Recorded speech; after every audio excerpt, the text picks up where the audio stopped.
Well, good afternoon there, ladies and gentlemen. Welcome to the Lenovo Intel Valorant Open in association with Croma. I'm your Cash Assassin 47, and joining me for the day is going to be, as always, Quaint. And we have got ourselves two of the most exciting matches for the day as well. But before we get on to that, I want to give out a huge shout out to our sponsors, Lenovo, Intel, and Croma, for making this specific tournament possible. Please do check out the best deals that are going on currently on the Legion Gaming notebooks, powered by the all-new Intel Core i7 processors, using the link down in the description below, which is a Croma website link, or you guys can just visit your nearby Croma stores as well and avail that specific deal as well. But getting on to you, Quinn, now. What's up? How are you feeling today? And what do you think about the two games that we have got? My guy, I'm feeling absolutely amazing because I just woke up in the morning and the first thing I thought was, you know what, we're gonna have an amazing day today because we've got really, really good matches lined up. The first one being TempesT going up against Team Villainous. No, neither of these teams needed any introduction to most of you, but then like people not coming from the CS:GO introduction do need a little bit of introduction to TempesT. But these guys are really, really good. Both of these teams have come in with a CS background, so it's gonna be really fun watching them go at each other. Just like going neck and neck and like going at each other's necks more than that. So yeah, I'm really excited for what's going to be happening today. That's true. So basically, starting off the day, right, we're going to be seeing Villainous and TempesT going against each other. Once again, you all know Villainous as well as TempesT as well. Both of these teams are really, really good. And these guys have got some of the star fraggers in their roster as well. So really looking forward to a fragathon in front of me. And I'm not going to lie, the map is going to be even more exciting. What exactly is the map, by the way? Let's just quickly take a look. It's Haven. Wow, let's go. So our favorite map, Quaint, we are definitely going to have quite a show today.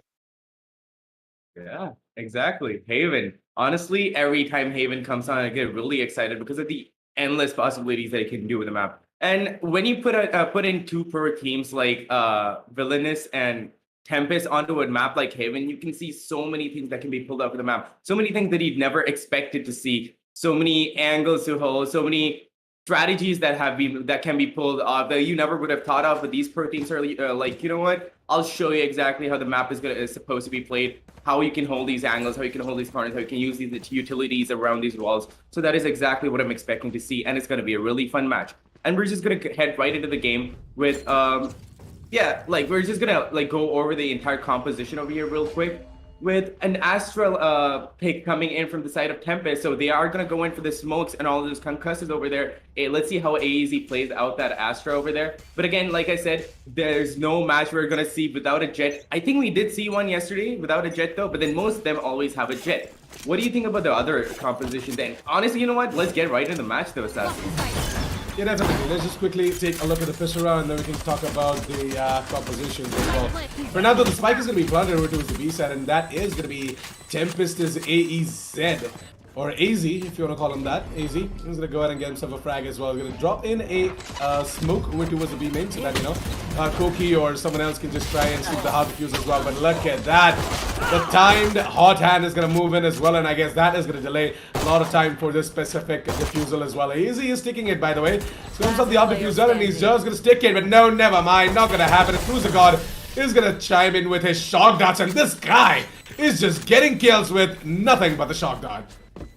Exactly. Team Villainous is showing us exactly what they're capable of and exactly why their name is Villainous. They went in hard, they went in strong, they got that bomb planted down, and they like that hot hand utilization towards the mid round was really beautiful, and nobody expected that to come in, which is why like you saw how TempesT went in for that defuse, but they were like, oh no, the hot hands, the molly is here, what do we do now? And they had to fall back. And a beautiful execute coming in from the side of the attackers there. If you see this gameplay coming in from Team Villainous all through the entire match, this is going to be a really fun match to watch. And off the bat, Cruiser God is going to go in for that recon bolt, trying to get a little bit of information. But nobody's going to put in any commit there because the attackers are going to be spread out really far and wide. Vision over here with the Spectre in his hand does try to go in for that kill with that dash, but Chops is there with that right click on the Classic, which is as powerful as we know it, to take him right down. But Quake is over here to take those trades out, take them out one by one. But then the defense side is also really strong. Down to a 2v3 situation, the attackers are still playing it a little spread apart,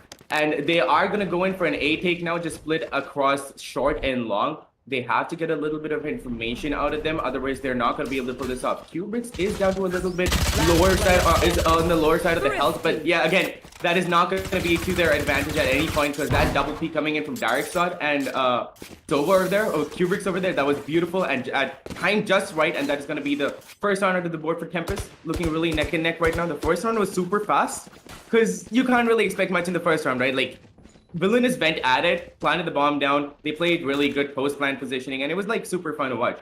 But we can't discount Team TempesT as of now, because like TempesT is what they are. You've seen them playing before on CS maps, on Valorant maps. It's really fun watching the both of these teams play, and it's gonna be fun watching them go head to head. For now, Villainous, right? They definitely are going to be sad because of the fact that they did not see that force buy coming in from the side of TempesT as well. And TempesT, they definitely surprised all of us, especially Villainous. And Villainous, they're going to be like, what the hell just happened, man? But anyways, we're going towards a round where, you know, it is going to be an eco for Villainous. They're going to try and go in for these upgraded pistols so they can just dish out a lot of damage and maybe get the round as well on towards their favor. And maybe it is going to be another turn of events for TempesT as well. TempesT for now, though, have lost themselves the raise, and that is going to be quite a heavy loss as well. It is going to be time for AZ to step up, and he's already stepping up as well for the team. A triple, a quad, and he's looking for the ace as well. Where exactly is Crucigat? Oh, he's just outside of the garage position as well. Trying to move it over towards B. So with 47 seconds, ooh, nice. 47 seconds, and Crucigat is going to try and move in towards B as well. Jobs has already spotted him out, by the way. So the Astral Star is going to be placed outside of the B side, and maybe he's going to be sucked into the gravity well as well. He does get sucked in, but at the same time, Darksod made a bit of a mistake of going in head-on against the Sheriff, and the .50 caliber is just going to, you know, penetrate his skull as well. Crucigat just trying to play around, gonna grab himself the Prime Spectre as well. So that Prime Spectre, the Wolf, it might just get the job done as well. This guy is so sneaky. Look at the way he's moving it over to the side. Oh, never mind. He's gonna spot out Kubricks, and Kubricks is gonna spot him out as well. Both of them are gonna spot each other, and yep, they both are gonna start firing, but it's gonna be Kubricks with the HP advantage to win out that fight as well. So 2-1 as TempesT. They did manage to get the round, but at the same time, good eco coming out from the side of Villainous as you know, they were able to get what, 3 kills? Yeah, round. Yeah, right here. And as ecos go, so 3 kills on the board for any eco round is a really good round. But that also means that their economy has been damaged a little bit. But then we are going to see full buys coming in from both sides, except that Koki is going to go in for the Spectre buy over there. Let's see if he's going to be able to take full advantage of that. They are going to go in for a split B play, getting that little bit of that garage control that I always talk about. If they do manage to get that garage control, it is going to be in their favor. Quake is going to go into that aggressive push of that run and back. Does manage to get the kill on Darksod. If he's going to be able to get up a few follow frags on that, this is going to be really good for him. But then Vision is going to be over there, taking out an AEZ. Down to a 3v5 situation, the bomb plan is going to go down at a not a usual spot. Not usually. It's not going to go down at a default spot. It is going to go down into the spammable spot behind boxes, behind green boxes. Kubrick is going to try to get a few kills down, but no, the aim whiffs just a little bit, and Quake is there. I mean, Jet is there to take advantage of that and sprays him right down and gets the kill. That is going to be another neck and neck round, as it's 2-2 on the board there, Assassin. Nobody's letting the other team, you know, take advantage of the entire situation. Nobody's letting them go much further ahead. It's still on 2-2. So I am feeling this. I'm feeling like it's going to be an overtime again like yesterday, because these two teams are really good and they're equally matched in skill levels, right? So their entire placements, their takes, their retakes, their executes, everything combined should be really on a pretty equal level. So we're just going to see who's going to come out on top, and then we're going to be able to judge who is actually the better one, with the better executes, the better retakes, the better defense, the better post-round, post-planned scenario, positioning scenarios, you know? So let's just see what they're going to be doing. And we are going to go in for a quick pause there, as I'm guessing both sides facing some technical issues, and it's probably going to go reconnect there real quick. But yeah, what are you feeling about this entire match, Assassin? See, it's definitely going to be the battle of the force buys, right? And we are already seeing that happen as well. It's going to be that constant battle where both of these teams are going to keep on, you know, taking lead and then neutralizing the lead and then taking the lead back again. It's going to be a fragathon as well, as you did notice from the previous 4 rounds. Both of these teams are going quite ham onto each other. They've got insane aim. Both of them are, you know, constantly taking frags back and forth, neutralizing the man advantage, getting the advantage back, and then putting themselves at a disadvantage by making a mistake here or two. So yeah, see, both of these teams are equally skilled, and the skill disparity is absolutely absent in the specific match as well. So you would see a pretty even even fight here against both Yep. of these teams, and at the same time, I I think that this might go overtime. I'm just having a little bit of That a feeling. feeling, getting a bit of a vision as well as to what exactly is going to happen. Not really sure if that's Odin, but yeah, the gods maybe are speaking to me. Exactly, and they've gone in for really similar lineups there, like two duelists on both sides, and like equal amount of information from both sides because they've got Cypher and Silva on both ends. So let's see how much information they're going to be able to pull out because this entire game is about getting the first info and then using those utilities to either push the opponents back or using the utilities to at least scare them out of a site. If they're going to be able to do that really well, this is going to look really, really good for both teams. But then again, they're both doing it equally well. So let's just see who's going to come out on top, who's going to be the better team. I'm not gonna lie, right? I'm not gonna lie. The way TempesT have utilized their Astra setup as well. So I never knew actually that AEZ such a good Astra player, and he has evolved himself over time as well. He's actually doing quite a lot when it comes to getting the frags, and at the same time putting down the stars. Constantly shifting the stars as well. It's definitely quite a show coming in from AEZ as well. He's already sitting at the top of the table. It's just been 4 rounds. And I'm liking how TempesT are going on with this. So to be honest, TempesT, right? It's gonna be down to how exactly they are gonna make use of these astral abilities as well, because they've got a little bit more, right?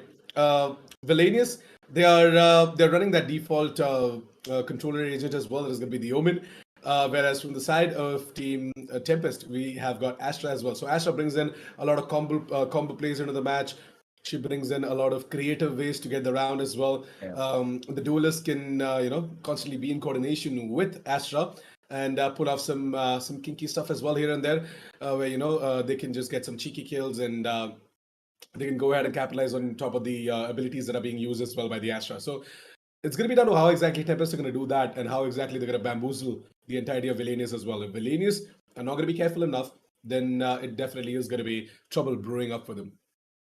Exactly. And I feel like the slight advantage is going to go over to the hands of Astra because once you know how to play an Astra well enough, it's going to be really advantageous to your team because an Astra can, the Gravity Well, all of her abilities are so supportive of her team that it just like pulls her she just manages to pull her entire team up just using her abilities. She doesn't even have to take a gunfight. So if you know where to smoke, take away the right information at the right time, like take away, not even take, you know what I mean, right? You're supposed to like smoke at the right place and block vision at the right time. And if you manage to do that with an Astra, your team is going to benefit from it. And that is exactly what we see AEZ doing right here. And if that keeps continuing, it's going to look really, really good for TempesT. So let's just see what he keeps doing with that Astra right now. And other than that, the equal information coming out from Cypher and so on, if they're utilized well, they're going to be able to find out exactly where the opponents are going to be. Astra's going to step in. Their issues is going to be like, you know what, you're not going to be able to see where we are. We're going to be able to see where you are. Smokes are going to come in at the right time. And then, yeah, the actual proper gunfights we see with the duelists there. So again, really good character selection from TempesT, I'd say. But that Astra, in my opinion, is just going to be the slight advantage that TempesT needs to maybe win this. So again, you remember how you asked me for predictions every time? If TempesT manages to use that Astra properly, I feel like this is going to be TempesT's game. Absolutely, what I said, right? It is going to be the battle of the abilities as well, and I guess if TempesT can just make use of that Astra coming in with the extra set of utilities as well, then maybe it is definitely going to be their game as well. But you never know with ladies; they definitely are. They definitely are the villains, and you never know when they are gonna, pull out some ace of their sleeves as well. So really looking forward to that. 20 seconds, and I guess the match is gonna be unpaused really, really soon. Also, I see that TempesT doesn't have a singular flash, so if Quake manages to use that Phoenix to his advantage and manages to like flash his opponents properly at the right time, if he's experienced enough for that, which I'm assuming he is, he can honestly bring it all back. He can balance that imbalance there is because of that Astra. But then again, you got to understand how overpowered Astra is, because the number of utilities she can use into her advantage is just insane. A well-used Astra is a game making Astra. That's what I say. So again, we'll see if they can if they are going to be able to do that, and we are going to see full buys coming in this time, except on Darkshot, who is going to play on his ult. I'm very sure he's going to go in for the classic, not even the frenzy, not even the cherub. We are not going to go out of the pod. I'm pretty sure the technical issue hasn't been resolved yet, but we can still talk about the economy right now. They are going to go in for full buys. It's almost like equal full buys on both ends, except on Jet over there on TempesT. But then again, she has her ult, and Jet's ult is as good as the Phantom can be, or any Vandal can be, because that does not have recall. You can literally pop up into the air and just start pulling off headshots from midair. So Darkshot, if his aim is good enough and if he's confident enough, that ult is really going to help him. That Blade Storm is really going to be helping him for his cause. But we shall see if he's going to be able to do that. And again, I'm not really sure what kind of a tactic they're going to go in for this time, because it's really hectic and it's really, spread out all of these times. It's not really, how do I put it? It's not a straightforward take. It's really chaotic. They're going into side. Everything is happening super quickly. Everybody is playing a little bit solo so far. Communication is going out, but it's not exactly a team gameplay as of yet, at least from the side of Team Villainous. They're going in super fast, super hard, taking in the side. They're going for that bomb plant, and they're playing individually with their individual utilities, which is not bad by any means. And they're managing to pull the rounds off. But if TempesT does manage to bring their strats together, they are going to have to take it a little bit slower, and are going to have to play it a little more focused and a little, together. But let's just see if they're going to be doing that. Absolutely, man. So let's take a look. It's going to be round number 5 now, where we're going to be seeing Cruiser God. We're trying to, get his lineups ready over towards the C set. Maybe he's just going to throw in that recon, gain some information, or maybe just distract the entirety of Team TempesT over towards C as well. Whereas the rest of the gang are gonna maybe, I don't know, sneak in towards A or B, or even over towards mid. They have been trying to contest mid, but at the same time, really solid defense coming out from the side of TempesT as well towards the garage position as well as the B side. Now you will notice that over towards B we have got the SOA as well as the Jet playing together as a unit. And Koki, as the race, has already moved in towards the garage position as well. So, as I said, right, the defense setup is just oh so goddamn good. And Koki is going to get himself a double to secure the control of the garages. And the rest of the 3 players from side Team Villainous are going to try and move in from C-Long. That little bit of information was exactly what Koki needed to get those 2 heads instantly. And really good Cypher setup over there on Garage. And that is, personally, that is what I always like to do. If I'm going to be going in for a defense side play on Haven, I will always trap. I will always put up a camera on Garage. Because in my opinion, that is the most important part of Haven. Darkshot over here with the Blades knows that a Garage push might come in. It's going to hold that super hard. If he does not let into his temptation, he is going to hold his ground. He is not going to push that, and that's exactly what he's going to do, because there's 13 seconds on the clock right now, down to 10 already. 10 seconds the left. Location has been revealed by that recon dart, but then again, that's not going to be, it doesn't really matter, because everybody's just focused on staying at the attacker's spawn, trying to just save a little bit of the economy, they're not going to go in for that attack because they know they don't have the time. The little bit of a push that they tried on C was instantly shut down by that Garage play by Koki. That was a beautiful play coming in from Koki, by the way. He honestly managed to scare them off and shut them down at the same time. But I feel like they still should have, gone in for a take on any side. They hung around for too much. I'm not really sure what was going on there. In my opinion, I guess Vision, right? His decision making kind of messed it up.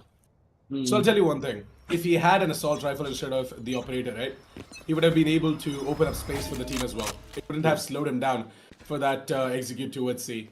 But that operator, it actually costed them that round. Kind of slowed them down really,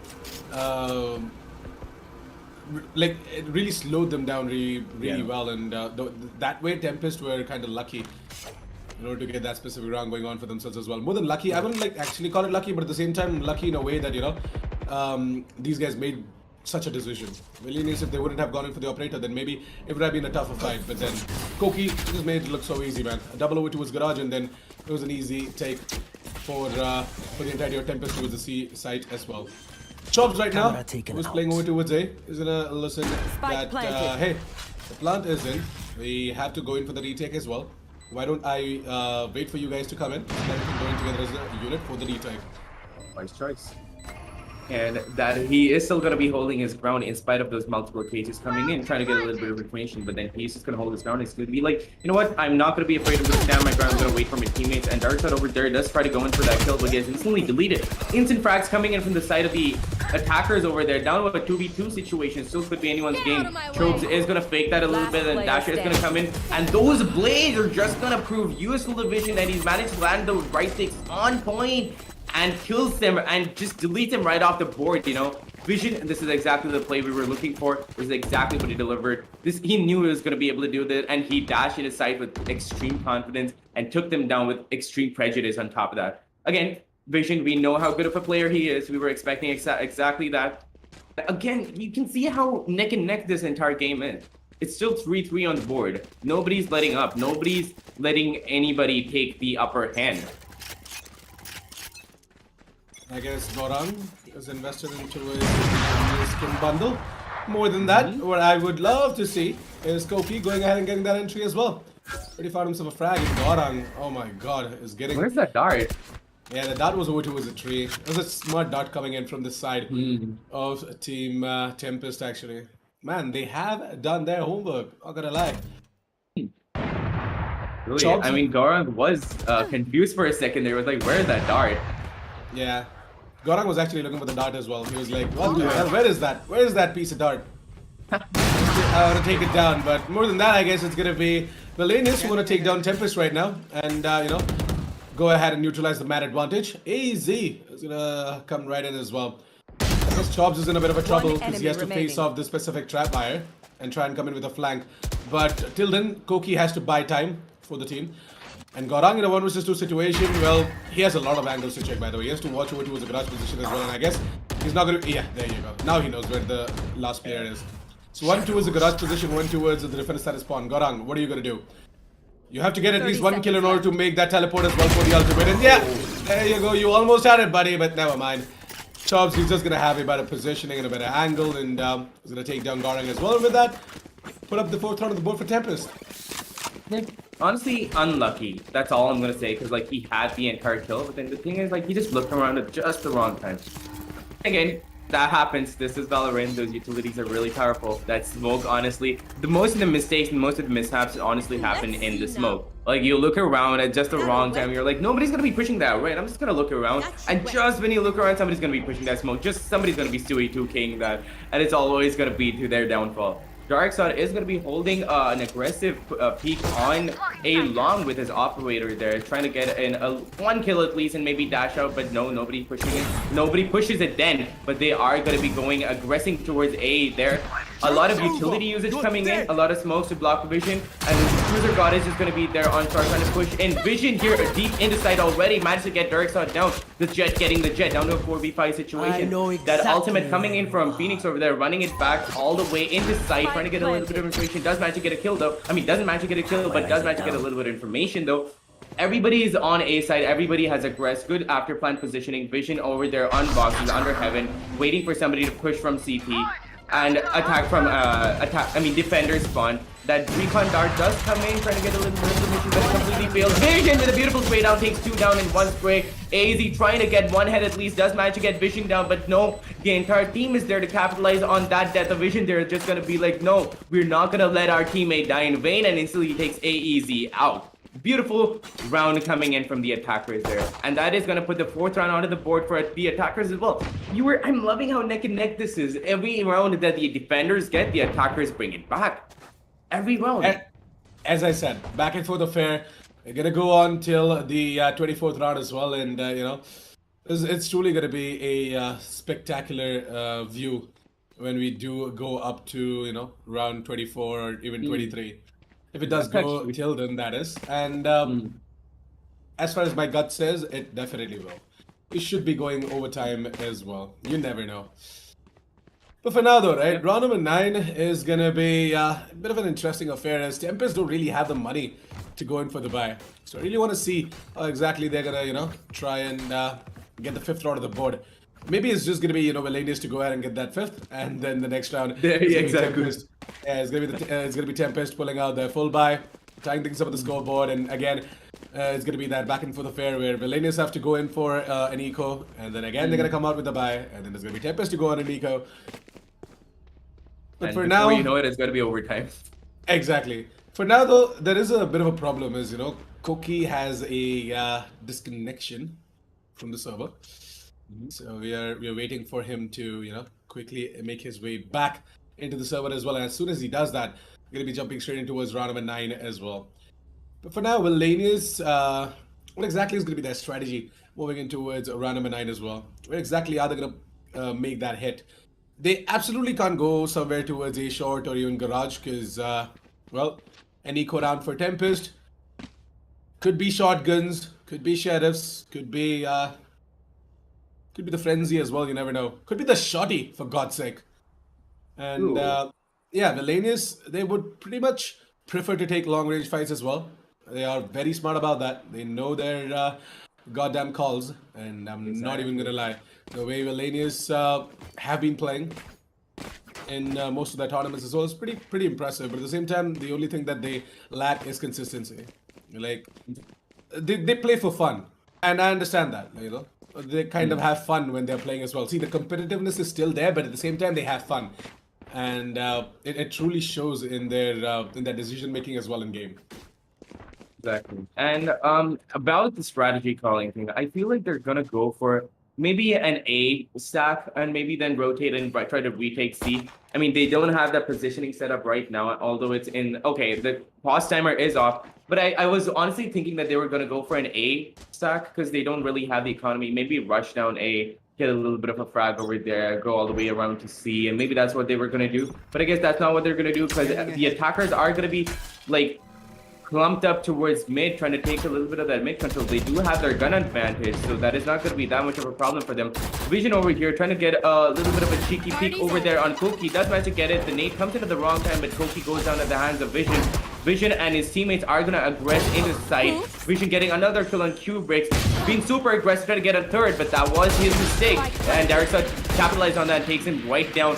Quake over there to take the instant trade down to 1v4 situation. Right when I was about to say 2v4, 1v4 situation, all up to the Cypher over there, all up to Chope to get the round if he was going to be able to do that. But no, Quake is there to deny him exactly that. He wasn't even allowed to take a gun and save it. Poor Chobes went in probably for like trying to just get a gun off of somebody's dead body and like just try to bring it back, or even maybe go in for like a hero 1v4 sort of situation. We have seen that happening. Then just unlucky right now. He tried his best, and that is going to be the 5th round onto the board for Team Villainous, who is pulling their strats together really well, and they're going into really good team coordination and everything. And look at Chobes over here. He's just going to be like putting up his really good setups at just the right time, just the right place. He's just going to be like, yeah. That Cypher dialogue is exactly what Chobes is probably thinking right now. Yeah, this will do. Yeah, it definitely should, by the way. Yeah. And Chobes, in a way, is placing his trap wires and the cyber cage in such a way that, it kind of gives him that advantage as well, that he can absolutely play behind the smokes and stuff and try and get the spam as well in. So that pretty much works out in his favor. Derek's out right now. He's got his blades out, and I guess he's just going to be holding on towards the garage position as well. Darkseid is saving up money for the op, as far as I know, which is going to be coming out the next round. Looking forward to seeing Darkseid on the operator as well. Yep. He's just bought a frenzy this round, so he's going to try and make use of the blades as much as possible, and die a hero after getting a kill or two, so that he can pull out the operator the next round as well. I'm going to be seeing that dart coming in. Yeah, and Chobs just going to instantly run inside of his cyber cage. He's going to be like, I'm not going to die here. I'm not going to get taken down by these guys. But guess what? Gorang is going to take him down as well through the cyber cage. It's going to be time for Vision to activate himself. But no, Koki in turn activates the showstopper and completely stops the attempt for Villainous in order to get that 6th on the board. And I guess, as we did say, right, there's going to be that back and forth affair. Darkseid goes ahead and takes down Bullseye. I guess it was Darkseid who hit the Bullseye as well with the blade. Let's give it the 5th round of the board for TempesT. 5-5, ladies and gentlemen. We casters did predict it out, and it's happening exactly as it is. Yep. For the first time, the caster's curse is not going to come through, right? So that's really good on our part, at least. And nonetheless, Derek Saw does manage to get his kill, and yes, exactly what we thought is what he's going to go for. He goes in for that operator, Brian, and he's probably going to be holding down long with that insane gun over there. But no, he's actually going to be headed towards A short. He's probably going to be going in for a really aggressive peek. I'm predicting a vision delete right now. He's probably going to try to just delete vision right there and dash quickly back, or somebody at that point.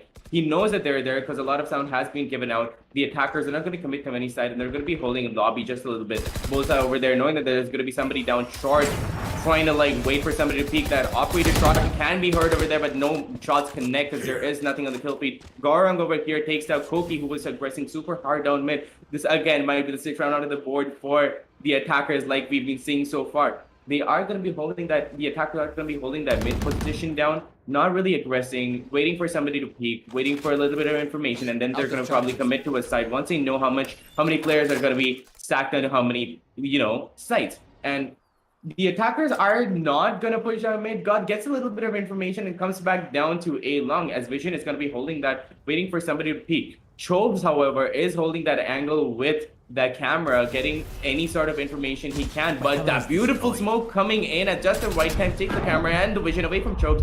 Vision comes in with a beautiful dash along with the Paranoid from his teammates. Beautiful utilization of the utilities. That Paranoid comes in at just the right time to help Vision with that frag. He is down to 5 points of health, but then again, that was a successful frag, and that is exactly what they needed.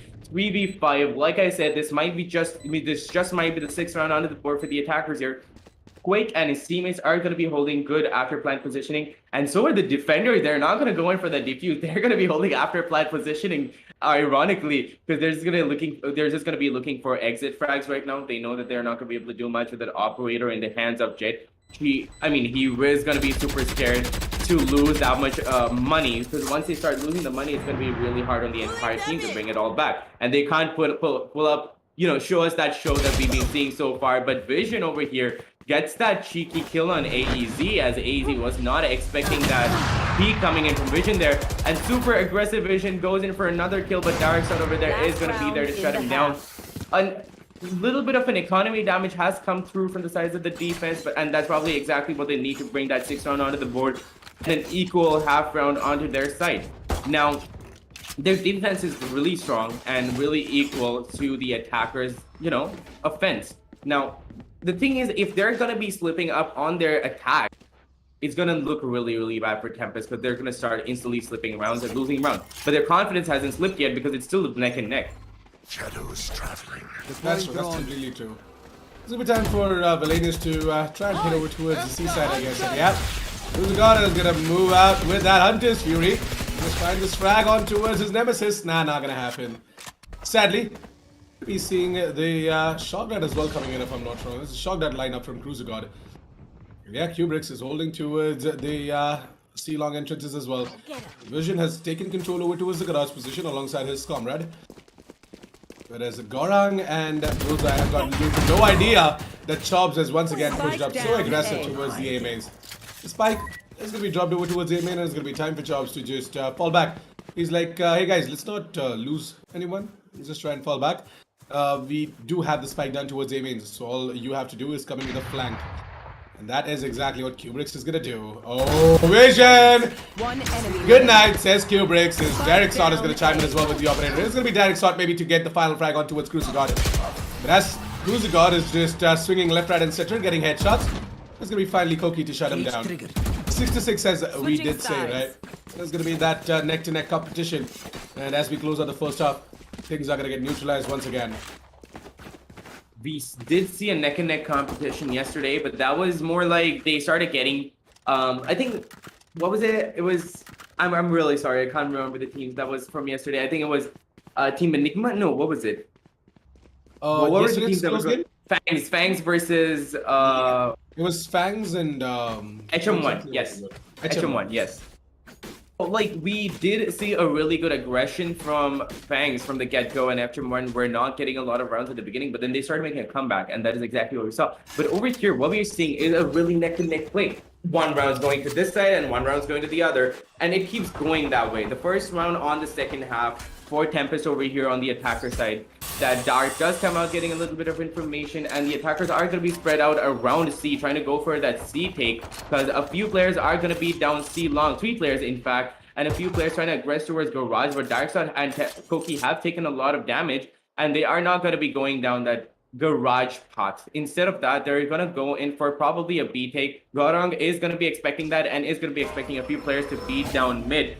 That proper start positioning coming in from Astro over there does block out vision and gives them just the amount of cover that they need to get inside, which is exactly what they do, and they're holding good angles right now. I'm loving their play so far, but the plan is going to go down on... Wait, B side, yeah, sorry, that was a little bit of audio confusion coming in from my side, but then the defense is right there waiting for the smoke to go out at the right time and instantly comes in and goes for a fragathon and instantly starts deleting everybody. Quake over here is going to get the final kill on Choked over there. But that was a beautiful round coming in for the defense. They held their ground. They were like, you know what? Take the site. We'll take it back. We'll show you how it's done. We'll wait for the smokes to go away and we'll just like show you how it's done. Again, a little bit of a confusion over there. So it was not actually Quake who got that kill, correct? It was actually Vision who got that kill. Oh, he got the ding. Quake just got the ding. Oh, okay. Just a little bit of a cheeky still kill coming from his teammate over there. Exactly. But to be honest, good retake, man. Yeah, exactly. It was really well done. Like the entire unit bouncing it on towards the players from inside of Team TempesT. TempesT, they were not able to do much, and I guess they are going to go in for that force buy once again. Yep. Losing out the pistol round, going in for the force buy the second round. It is a TempesT tradition, and I guess that tradition might just work out for them once again. Maybe Assassin, because then again they are going for quick plans, which is not really that good of a thing in my opinion. Because if you don't get the plans right, if you don't clear out the sites really well and don't play proper after plan positioning, it's gonna be really hard for you. That backstab is gonna be held by Jet over there. They are holding good angles. That's the thing. They're taking the sites really well. They block out the vision at just the right time, and they're taking good after plan positioning. But both sides does manage to take AZ down. TempesT is not looking really strong right now. 2v2 situation, and a lot of damage has been taken by Kubrick. They have to stop the plan going in. That fake is not going to be coming in. That wall is going to block that vision, and Koki is going to get him at just the right time, just before the defuse. I'm very sure there was not a lot of time left for the defuse to completely get stuck, you know, but then he does manage to get that kill down. And again, it is going to be the 7th round onto the board for the attackers. They're 7-7, really neck and neck. I have no idea who's going to win anymore. I take it back. TempesT may not win. Yeah, I mean, I don't even know who's going to win anymore. I don't know if it's going to be Villainous or it's going to be TempesT, because they're equally matched in skill level. Because I'm loving the takes, the holds, and everything. The executes coming in from TempesT over here there. And the same thing went for a Villainous. They had really good takes and everything. They're equally matched on both sides. They're really good with their utility usage and their aim, which is why I'm loving this match so far. I guess this specific round should go to the favor of TempesT as well, and the next one is going to come in the favor of Villainous. But hold on a second, hold your horses, Assassin, because I guess Rajin, he has something else to say, and that is going to be Gorong getting himself a frag on towards Koki. What the hell is happening? This is a full buy for TempesT, and this is dropping down to these pistols. But finally, some sort of a befitting reply coming out from the side of TempesT as well. Down to a 2 versus 3. They're still at a man disadvantage, by the way, and I guess Vision is looking to grab himself a gun as well from the corpse of one of these players, and he's going to be able to get it as well. Quake takes down AZ, and what the hell just happened in a split second? With a blink of an eye, we are going to be seeing Villainous going ahead and putting up the 8th on the board, and that too in a round which shouldn't have been theirs. Exactly. Perfect player positioning coming in from Team Villainous over there. Really good retake. That's just it. Really good retakes coming in from both sides. Like even when TempesT was on the defense, right? Their retakes were really good. And now Villainous is showing us the exact same thing. And a disconnect is gonna be happening, but then okay, he could reconnect instantly back. A little bit of a Valorant thingy over there, guys. Anyway, Villainous over there is not gonna go for a full buy, but then a couple of Phantoms over there to get a little bit of an extra firepower in their end. And the rest of them are gonna go for Spectres, and oh no, Gorong is gonna go in for a Vandal buy. However, TempesT has gone in for an aggressive playstyle. They have gone in for full buys so far, just going for Spectre after Spectre every round, which is something that they should not have done, in my opinion. And they're gonna be forced to play with Spectres one Spectre and the rest of them are Sheriffs and Classics, so it's going to be really hard for them to take the round. This is going to be the 9th round probably on the board for Team Villainous. It's looking really good for Villainous, but unless they manage to, the attackers manage to pull off some miracle, which they are known to do, they can get another round onto them. And again, you know them, they're going to bring it right back. So we're going to see exactly what's going to happen in the round that is going to come up after the tech pause, because yeah, I guess I was right, somebody did disconnect. We're going to be pausing there for a second. That is going to give us a little bit of a time to discuss exactly how equally they're matched on the skill levels, like the aim, the takes, the positioning of the players, the retakes, the utility usage, everything. They're so good coming out from both sides, and this is exactly the kind of match that I like to watch and cast for. True that. So I'm currently looking forward to seeing Team Villainous go ahead and keep up with this specific performance. Considering the fact that we are going to be seeing an eco coming out from the side of TempesT, Villainous should pretty much have the 9th on the board as well, unless and until they pull off a Villainous on towards them. So, yeah. It really looks interesting, man. This game, as I said, might just go overtime, and if it does, then, well, next game has to wait a little bit. Exactly, and grab your popcorn, ladies and gentlemen, because I think that this is going to be an overtime match. Anyway, we're going to head straight into the round, as we are going to see a little bit of an aggression coming in from the attackers over there. They're planning on taking C-side, I'm very sure. A little bit of a cheeky frag grenade comes in from Graze over there, and just when that comes in, that honestly, he uses that as a vision blockade to take in Garage Control and just push in at a cheeky angle, and nobody expected to come in over there from Garage, and Koki does manage to get the kill on Vision. And Blaze Storm kills coming down from, Vision over there. It is now a 5v3 situation. It is not really looking that good for the defenders, and they have to retake this properly. They have to think it out. And that running back does give him a little bit of information, but they're going to be holding that backup side position for way too long. They have to push in, but they should have waited for that smoke to clear out, as Quake does try to get a kill on Koki. Managed to shut him instantly down. Strobes over here waiting for the last 2 pushes, does wait it out, the push does come in, and he does get the last 2 kills. But I feel like the defenders were already down to a man disadvantage, and they shouldn't have like pushed that hard through the smoke, because they did not know where they were going to be held. They did not know about the positioning. They could have played it out a little bit further, a little bit longer, because it hadn't been that long since the bomb plant. They had a lot of time on their hands. They could have played around with that time. That they did not do that. That is going to cost them another round. 8-8 on the board. Really good eco coming in from Team TempesT over there. They are going to go in for a full buy this time. Meanwhile, Team Villainous has to go in for 2 ecos with 1 Sheriff and 1 Spectre, but the rest of them are Phantoms. What do you think is going to happen this round, Assassin? Well, only time will tell, because at this point I've left predicting the specific match as well, because it's just absolutely insane, man. Like there was no business for TempesT to be winning out that specific round that they won out in the previous round, and it's kind of really interesting to see this game going so neck and neck. So I'm just gonna let it flow. I'm just gonna go with the flow as well. It's gonna be Kubrix and his Aldrin to be completely blind, and I guess he knows for a fact that there is Cruise God right around the corner. Cruise God is gonna be driven out of the hiding hole that he was holding on to, and I guess the rest of the 2 players can just try and chill out over towards C as well, as Vision comes in with a little bit of a backstab. Does manage to get himself a frag. With that, it's going to be down to a 3 versus 3. Well, this specific 3 versus 3 situation might go either ways, but for now, with that information gained, just TempesT, they are going to walk back over towards C, and Villainous are making a mistake. Why are they over-rotating towards B or the A side? Left. No, this is not at all possible. It is going to be TempesT to just sneak in, get control, and plant the spike as well. With 20 seconds, it is going to be time for Villainous to now realize that, hey, we have been debated and we have to go in for the retake. But I guess Quake, he's like, as long as we have the aim, we really don't have to worry about much. Down to a 2v3 situation there, Assassin, and I'm not really sure if the attackers are going to be able to do it. Darksaw does manage to get 1 kill on Bullseye, who is going to be pushing him into the backup side, angling. But Quake just comes in with that flash, a good idea, but at just the wrong time.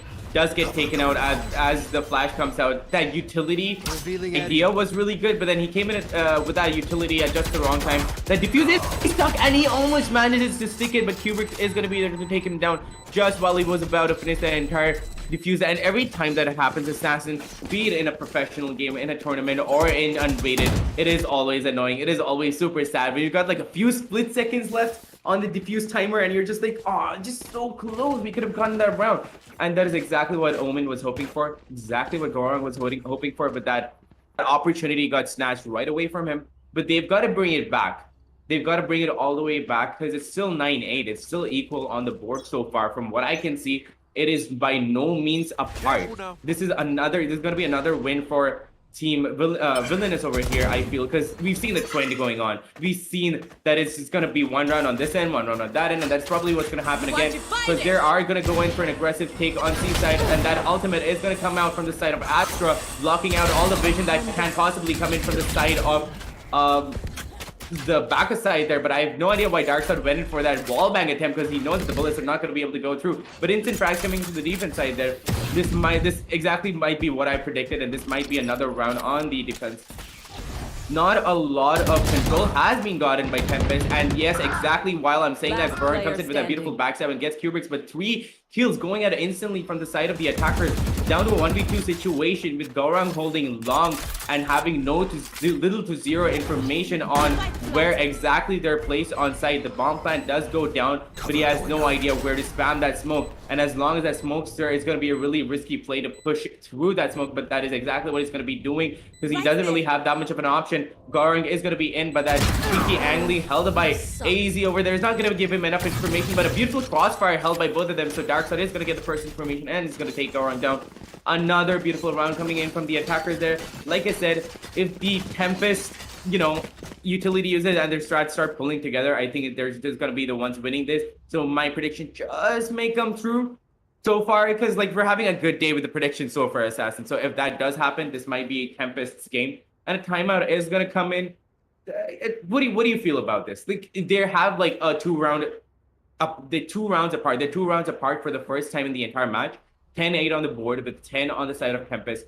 What do you think that means for the entire thing? That is probably why the timeout came out. And Villainous is right. You know what? This gap, this 2-round gap is not something that I'm comfortable with. Not something that we're comfortable with. We have to come through. We got to understand what's wrong and we got to, pull it back together. Oops, it looks like that Villainous took a little bit of a timeout, which they are not allocated to. Because, they already have got like 7 minutes done already. So they already have, used up all of their timeouts that they were allocated because of their technical issues, and they no longer can take any sorts of timeouts whatsoever. And again, full-wise coming in from both sides, as TempesT has gone in for a full buy with Phantoms on 2 players and Vandals on the others, and I have no idea what Waze over there Koki is gonna be doing. He's just trying to get his aim right, just flicking left and right, trying to get the aim on point.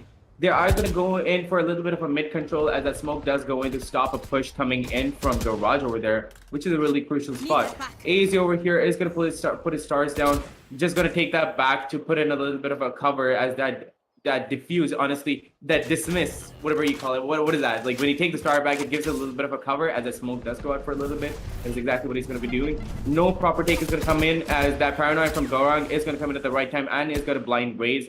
And they're still going to be, the attacker is still going to be holding mid there, not getting a lot of information. That ult is going to go out from Raze and is going to be able to manage to get a kill down B side with Cruiser God by being wiped clean off the slate. Gorong over here holding a really good positioning on Garage, trying to stop them from pushing down Garage and taking BRC control. And they know that. They know a lot of defense, a lot of defense mechanism has gone down the control of B and C side. So they're not going to be taking B or C at all, but they're going to be taking A instead. However, they are not expecting bullseye traps and beautiful cage positionings over there, which gives them a lot of information, and they know that an A take is going to go down.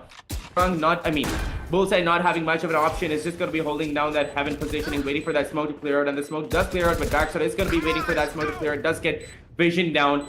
Bullseye is going to take that trade and is going to take Darkseid out. That ultimate coming in from Phoenix, running it back into side, gets a little bit of information with beautiful frags coming in from the attackers here.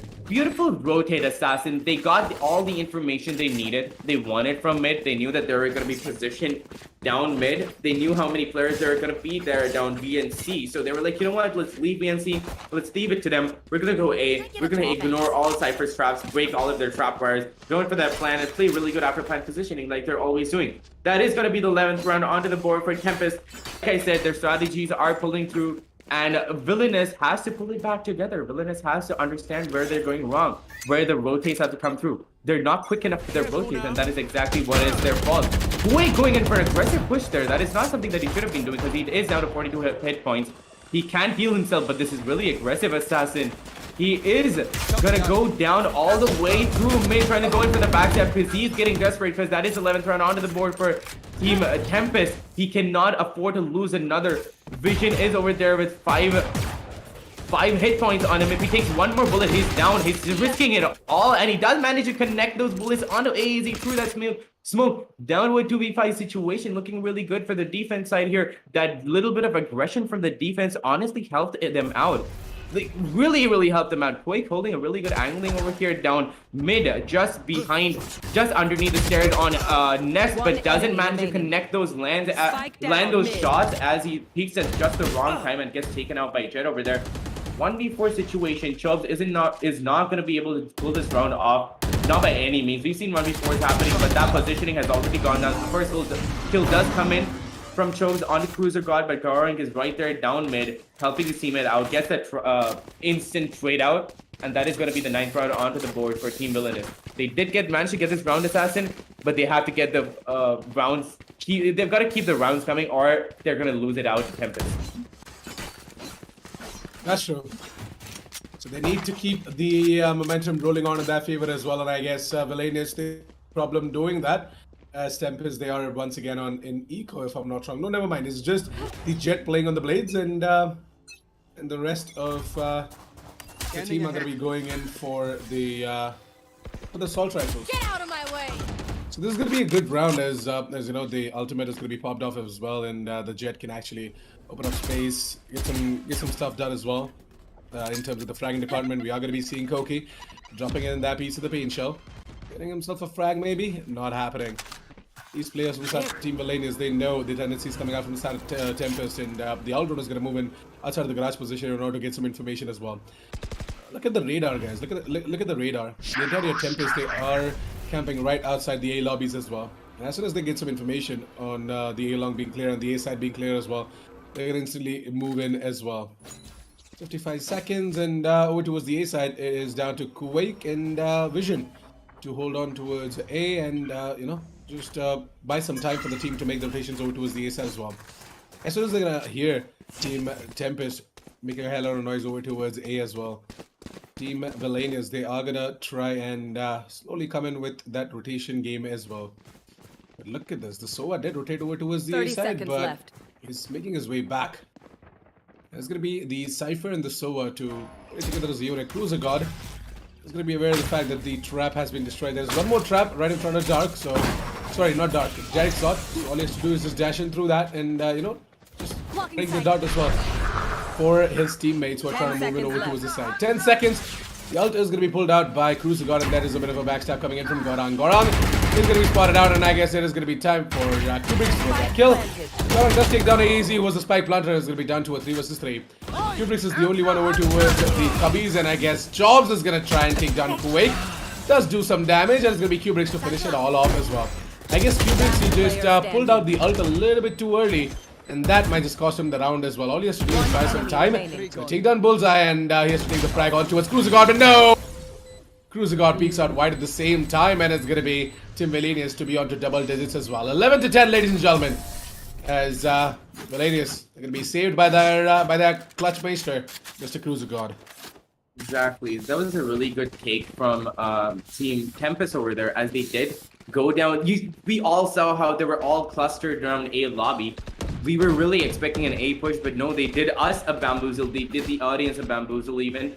They went down A long, popped out Vision with that Astra smoke, with that Nebula, gave a little bit of a sound with that alt orb take, and they just went all the way back to C. And although they did a little bit of a bamboozle, Team Villainous was right there expecting that to happen, so they did not hold. They did not let go of whatever stand they were in, whatever position they were holding. They kept holding that, and just because of that, they managed to get that round. But that seemed like a round that was honestly going to go to TempesT because that take and that execute and everything that was coming from TempesT was really good. And let's see if this is going to be the 12th round onto the board for TempesT or not, because everybody has gone in for a full buy. They've got the firepower on their side to help them out. That Aldrone is going to come in from the side of the defense to clear out a little bit of, get a little bit of information down mid, which is exactly where TempesT is going to be positioned around. A little bit of a sound has gone in from Koki as he does run it all the way back to the attacker spawn, trying to get their positioning in. TempesT doesn't really know where they're going to be attacking as of yet. That ultimate does come in from Astra, giving out a little bit of information of C, which is probably going to make them all rotate to C. But no, Kubrick's over here gets just starts panicking as that dash does come in from Vision and tags him a lot as he's down 16 points of health.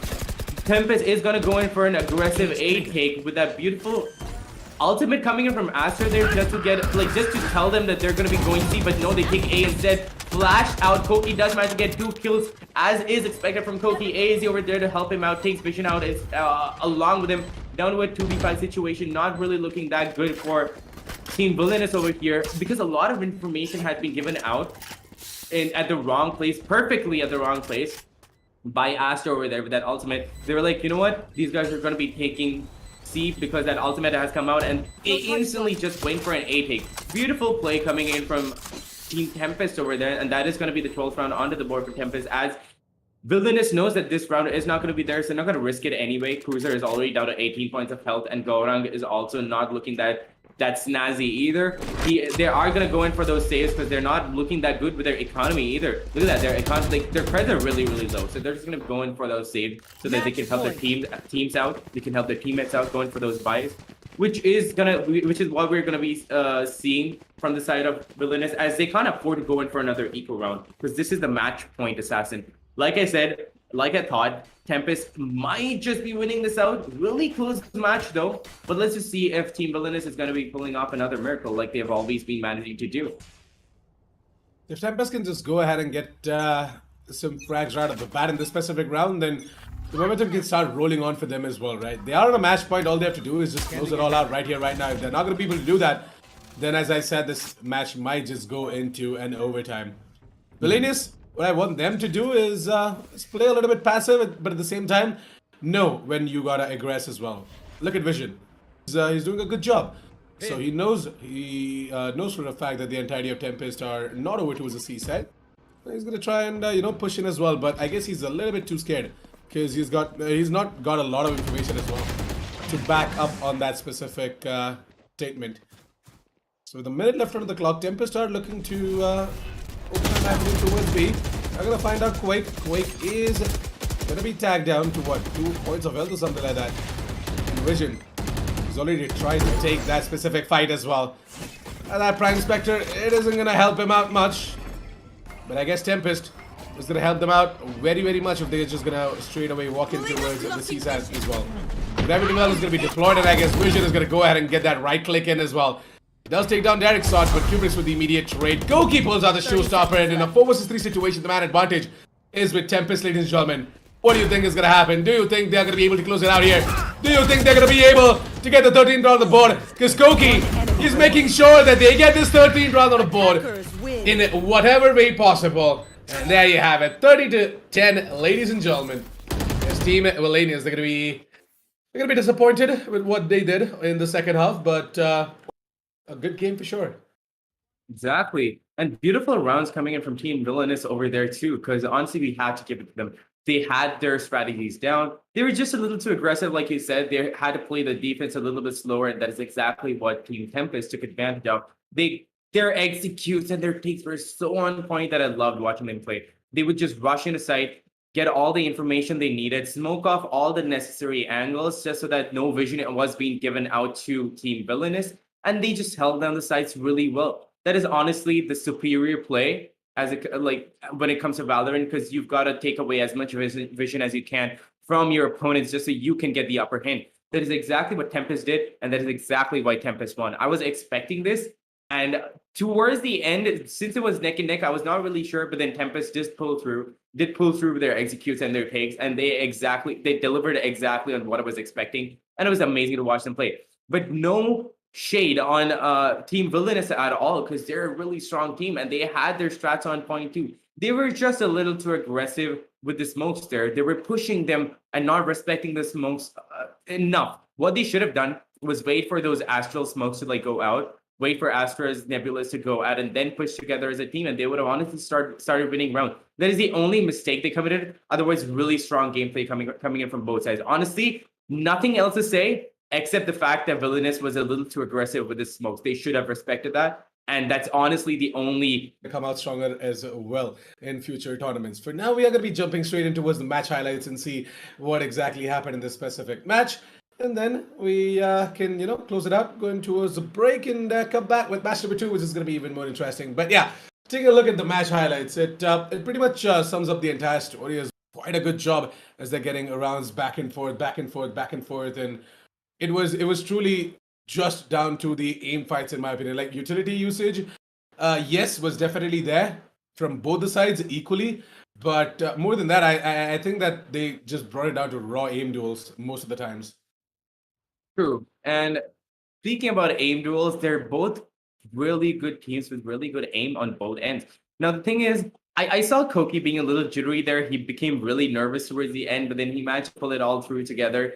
So nothing really bad on that end. But the only thing I've got to say is, yeah, Team Villainous was just being a little too aggressive. That is something that they should be working on, that they should not be doing that often. And they should be, holding back just a little bit. When those smokes come out, they've got to be holding back. They've got to be learning to respect those smokes and just playing for, with their teams. They were like pushing it way too hard. And look at TempesT. Their synergy, their coordination, not even the communication. Communication on both teams were really, really good. We can see that because the right amount of information was going out at the right time, and they knew where exactly everybody was. And that is expected from a professional team like TempesT or Villainous for that matter. And that is exactly what we got to solve. The only problem with Villainous was how much they were not respecting the smokes, and they were just constantly pushing them alone.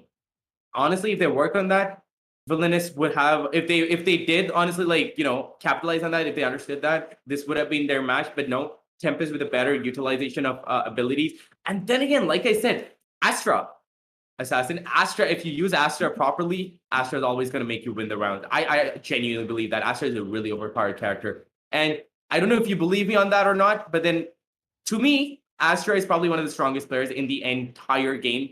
A really good support character, blocks vision, concusses, and does everything that you need from an agent, everything that you need from a support agent on top of that. And if you bring all of that to the table and bring raw aim to the table along with Astra, you're not going to be able to be defeated. You're not going to be, defeated with it. Yeah. Yeah. I'm not going to lie, Astra is definitely a very, very powerful support, and if used correctly, can wreak havoc as well onto your opponents. But again, that but and if is something that most of the teams need to work on as well. The Astra, it has to be used in a way where, you can make multiple combo plays happen, you can capitalize all of these utilities being placed as well. I see most of the teams picking out Astra, thinking that it is in a meta, and it's amazing to have the Astra. You guys can just do so much, but at the same time, I see them not using the utilities at the right situation or the right spot.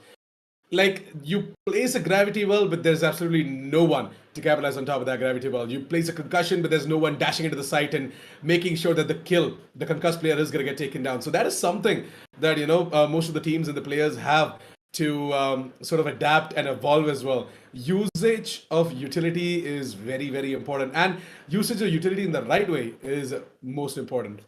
Let's quickly take, take a break. We are going to be coming back with match number 2 as well really, really soon, guys. Before I go, huge shout out to our sponsors, Lenovo, Intel, and Croma, for making this tournament happen. Definitely check them out using the link down in the description below. It's going to be me, Assassin 47, and Quaint throwing it to a short break. We're going to be back with the next match, which is going to be ORGLESS versus Samurai Esports. So stick around for that. We're going to be right back.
seconds left.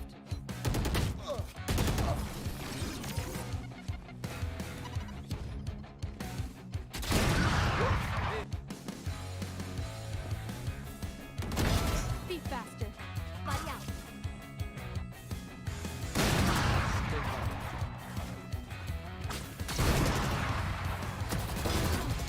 Got him. One enemy remains. Party's over. Oops.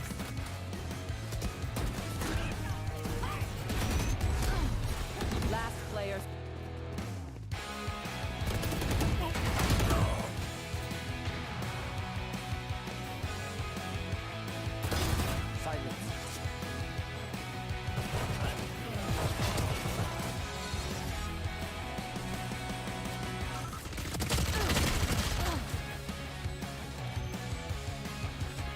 One enemy remaining.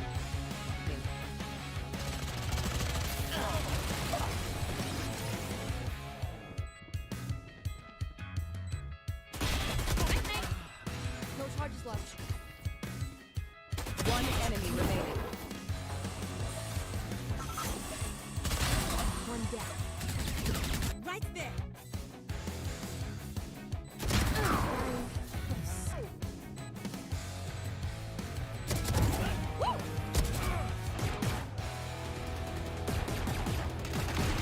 See ya.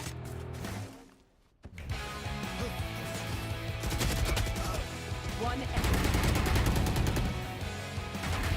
Spike planted. One enemy remaining.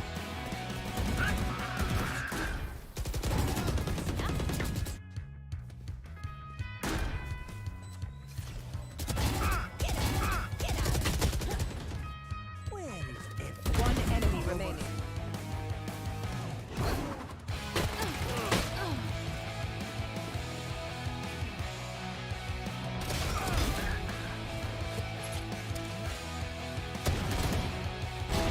Stay down.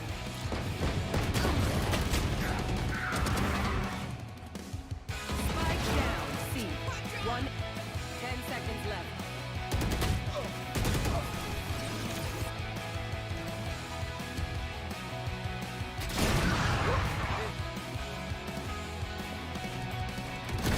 Be faster. Fight out.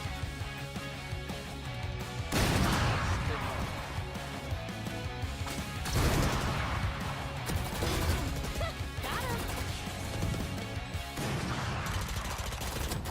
One enemy remaining. Party's over. Oops.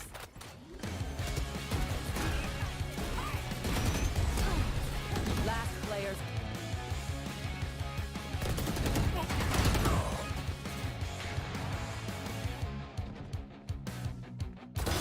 Silence.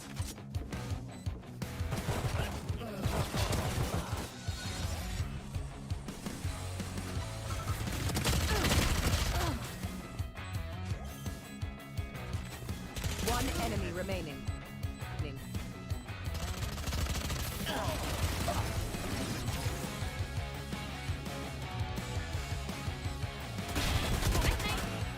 No charges left. One enemy remaining. One down. Right there.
Well, welcome back, ladies and gentlemen, to the Lenovo Intel Valorant Open in association with Croma. I'm your host, Assassin47. Joining me on the desk is Quaint, and we are all set and ready to dive straight in towards match number 2, which is going to be Samurai Esports and Team ORGLESS. Well, interestingly, ORGLESS, despite their name being ORGLESS, they kind of don't seem ORGLESS because they definitely are a lot experienced team, and they've got themselves some really interesting players in the name of Immutable and Vibe God and all that. So you guys definitely know them. Don't worry. Once we jump straight into the game, you guys are gonna get a bigger picture as well. Samurai Esports, they need no introduction. They already are, wreaking havoc in the entire scene, and they're looking to make it all the way to the top as well. We're going to be talking a lot more about the match, but before that, right now the agent selection screen is going on, and before we head on to the game, I want to ask a quick question. Quint, your predictions for this match, and who exactly do you think is going to win? This is going to be a hard one because Immutable is a friend of mine, and I honestly want ORGLESS to win. But then again, you gotta understand, Samurai Esports, they're so strong with everything. They're so good. It kind of becomes difficult, right? When you have your friends over in a specific team, Yeah. and the opponent team are kind of like better because with the increased amount of experience, and I guess you are like, okay, my friend is here, but then the opponent team is too good, so who should I support? I understand that completely. And I guess at this point, you should pretty much stick to your friend as well, because, well, friendship, I don't know. And that is exactly what I'm gonna do. But then again, I've seen Immutable playing. Honestly, I've seen him go at it with that jet play. If he's gonna be taking another jet, which he is, he does go in for that jet. So like, cause he is a god on that jet. I've seen him playing. I've seen him clutching out situations that I would never have thought possible, and I've seen him pull off beautiful plays. So then again, ORGLESS cannot be discounted at all. This ORGLESS could win this entire matchup out. But Samurai Esports, again, like I said before, just like Enigma Gaming, they're really aggressive, and they honestly get most of the information by being super aggressive. So let's see which sort of strategy pans out for which team, ORGLESS, on the other hand, I've really thought out, they've got a really good synergy from whatever I've seen. Whenever I've seen them playing, they've got really good synergy, really good teamwork, really good communication, and they're always on point. So is Samurai Esports, but then again, I feel like the synergy is just a little bit better on ORGLESS, and I feel like my prediction is gonna be with ORGLESS because they just might win this match out. So let's see what happens, but my prediction for the entire day is gonna be ORGLESS. All right, then. Well, I'm definitely going to be sticking to Samurai Esports because we are going to be jumping straight in towards the game. The map is going to be Bind, and the reason I picked Samurai Esports is that Samurai Esports, they love the map of Bind, and they're pretty good at it as well. Let's see what exactly is going to happen. We are straight in towards the pistol round now, ladies and gentlemen. Samurai Esports starting off on the defense, and it is going to be Team ORGLESS to be starting off on the attack. Well, who do you think is going to win, guys? Let us know down in the chat section below. And with 30 seconds on the buy phase, we'll be seeing the buy coming out from both of these teams. Let's take a quick look at the buy as well on the scoreboard, right? It is going to be Ion and Wimbensai to be investing in towards the Ghost. Never mind. All 5 of them are just going to pick Ghosts. So it looks like a Ghost show from the side of Samurai Esports, from the side of Team ORGLESS, however. Going to be seeing 3 players on the Classic and the Half Shields, whereas Endrio and Immutable are going to be going in for the Ghosts. Exactly, and I'm not really sure whether Samurai Esports are considering, if they're gonna be like taking ORGLESS seriously or not. But if they do, then they are gonna be a little more defensive. But if they don't, that is gonna be their downfall, because ORGLESS is a really strong team. So let's just see what ORGLESS is going to pull off against Samurai Esports, a team like Samurai Esports, as an initial frag does go in from Wimp there on Vibe God. Vibe God, I've seen him play. I've seen how good he is with his aim. To go down to him so quickly, this is going to be a really interesting match. Assassin down to a 4v2 situation with a man disadvantage on the attackers, and I have no idea what happened there, as Ian does manage to get Exile Shock and instant frags going out from the side of Samurai Esports. ORGLESS is looking a little disjointed right now. The last player on the board, which is Immutable, and I know what he can do, I know what he can pull off, but he does manage to pull off 1 kill, but that is all he is going to be able to pull off from Lamps. Now, the thing is, this again is the first round onto the board, so we can't really say much about the entire game. But I feel like it just feels like ORGLESS, again, like the other day, they're just waking up. like that team that I was telling you about. I think it was yesterday. I feel like ORGLESS is just waking up from bed, having their cup of coffee in their one hand, mouse in the other, and just going like, you know what, let's warm up a little bit. Let's just loosen these joints and let's just see what we're gonna do. But Samurai Esports is on point. Samurai Esports is ready for ORGLESS. They know what they can do. They're gonna be holding those sides really well, and they're gonna be just going in for that attack, just taking them one by one. But again, first round on the board, Assassin, we have no idea where it's gonna be. This might just be like the previous match with one round coming out from each side as we keep going. Yep, you never know. It is going to be that force back coming out from the side of Team ORGLESS as well. So really looking forward to what they can do with this specific force back. So Vibey God to moving over towards the back of the site, and he's going to get taken down by 2 players, not 1, but 2 of the Samurai Esports players as well. IonQ has activated himself suddenly, by the way, with the Viper after the Spectre. This guy's going completely ham, going to go aim down sights, try and get the frag on towards Immutable as well, but will only manage to get himself a triple. And it is going to be Blackhawk to chime in and get the final one as well on the board. 2-0, and the force buy is going to fail for Team ORGLESS. And I guess this is going to put them in a really bad situation in terms of the economy, where they have to go in for a complete eco and come out with a buy in the next one. It should put Samurai Esports up to 3, so 3-0 should pretty much be on the board, unless and until, you know, ORGLESS, they go ahead and start wrecking heads with the Sheriffs and the Frenzies. Exactly, and they haven't really considered the B side so far. They are always aggressing toward the A side, like they're going to be doing again. They are going to go in for a little bit of a short aggressive, trying to get a little bit of a headshot over there. But then again, 2 of the players are still going to be holding down B long. That drone, the boombot over there, is going to be giving out a little bit of information. But Wimp over there getting a shot kill, and Sai over here taking out Bye God. The top fraggers over there have instantly, not the top fraggers, but Bye God is a really good aimer, and he has been wiped clean off the board. That eco round is not really looking good for Team ORGLESS. But what was that double satchel coming in over there from Excalibur? He is showing us exactly what he was showing us that day. Double satcheling all his way across the map, getting frags left, right, and center. He did not manage to connect those shots, but those double satchels and that confidence, the raw confidence coming in for Excalibur, just double satcheling into the opponent's face is something that we don't normally see from pro teams at all. They play really safely. They work around their utilities, and Excalibur does work around his utility, but in the sense that he takes those satchels and he goes straight at the opponent, goes straight at their face, and they know that they're gonna do an aggressive A take again. So this is gonna be a really hard round for Excalibur because he has a Spectre and he has a gun disadvantage, and that is exactly gonna play out just like I thought. He is gonna go down to their hands, and another frag is going to go out from the attacker sound down to a 3-4 situation already. This might just be the first round on the board for Team ORGLESS here, and it is looking really good for them as multiple frags go down. They do have the site in their control. They've got to hold better after plan positioning. Blackhawk in lamps over there, takes Forky out. Gonna have to wait for his teammate to push in from back of site over there, trying to double peek with him, but no, he pulls out the gun at the wrong time, and Bye God is gonna take the advantage of that and takes Blackhawk right down. Ion pushing down lamps, clearing corners, but Bye God is gonna be expecting that push coming in from Ion. Peeks at just the right time and takes him clean off the map. That is going to be the first round onto the board for Team ORGLESS. Their beautiful round coming in there. And then again, we got to consider the fact that this is, in my opinion at least, a little bit of a defense-sided map because you don't have a lot of openings.